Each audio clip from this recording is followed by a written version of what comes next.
Got John Tomase here. We also have Breer from Sports Illustrated.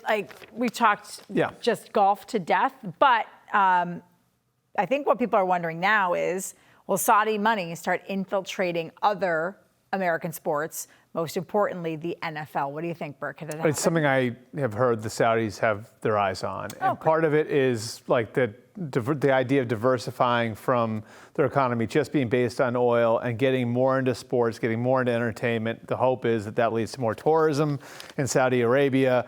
And right now, I think the NFL owners would not allow Saudi money in. But if we're talking about 5 or 10 years from now, and now all of a sudden the price point is at 10 billion or 15 billion, and they've got to bend their rules to get people in, and there aren't a lot of people bidding on these teams, well, I mean, like what ends up happening is an owner's going to look at it and say, wait a second, he's going to pay 12 billion for this team, for the Jacksonville Jaguars? Well, then what's my team going to be worth after the Saudis are willing to pay that much for that team? So I certainly think that there's a path to this actually happening. And one thing I've actually, heard about specifically is, could they bid on the Jaguars if the public money doesn't come through in Florida for the new stadium down there? So there are all kinds of things that have been floating around there in the Saudis. Yeah, I mean, come on, the NFL is going to turn down their money. Yeah. They had Daniel Snyder as an owner. They've had terrible people running the league, owning the teams, playing for the teams. They're going to turn down that money?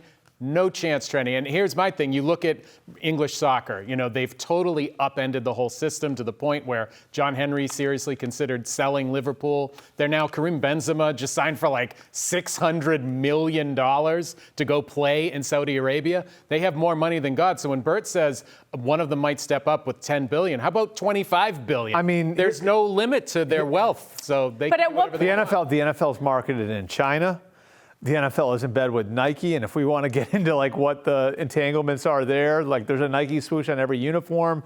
So I think that that's probably how they would justify it, is they would say, we've already done business with like people who have dirt under their fingernails, so what's the difference? I mean, I would say the difference. And the difference is that the government, you're actually dealing directly with the government. You're dealing directly with the government, and you're dealing with an oppressive government that just recently allowed women to drive, that still stones people, that outlaws homosexuality, that killed had an American journalist killed at American soil? Turkish embassy.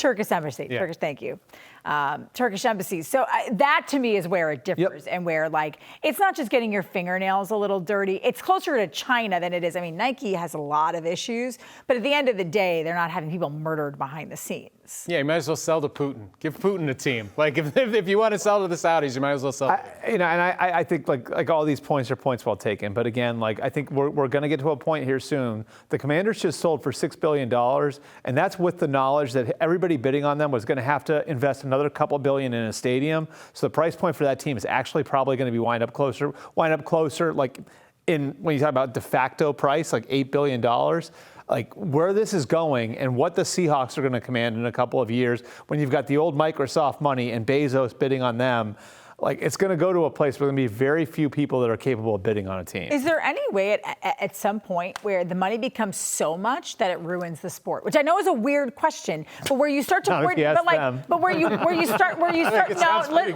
hold on, where you start to price people out and you start to get into a situation like what they have, I think with Newcastle or what Saudi Arabia has, where they just start paying guys to come over and it dilutes because they've already got an entanglement in it. Should that be a concern, that it dilutes the product that has been built here because they will just take it and move it elsewhere, or make it so difficult for teams to have the parity? I mean, the NFL is I think a juggernaut because week in and week out you have a salary cap. Like soccer doesn't have a salary cap, and that's where all those issues have arisen in soccer, is that you get the disparity in the wealth from one team to another team. Look at how quickly in the NFL when you've got flipped on something. That's what I wonder. Do they get people? You want to look at the owner right here. Like one of the reasons, and the main reason, I think Robert Kraft didn't go through with buying a Premier League team when they had actually considered the idea of doing that, like Stan Kroenke did with Arsenal, like Shad Khan did with Fulham, was because there's no salary cap in that sport.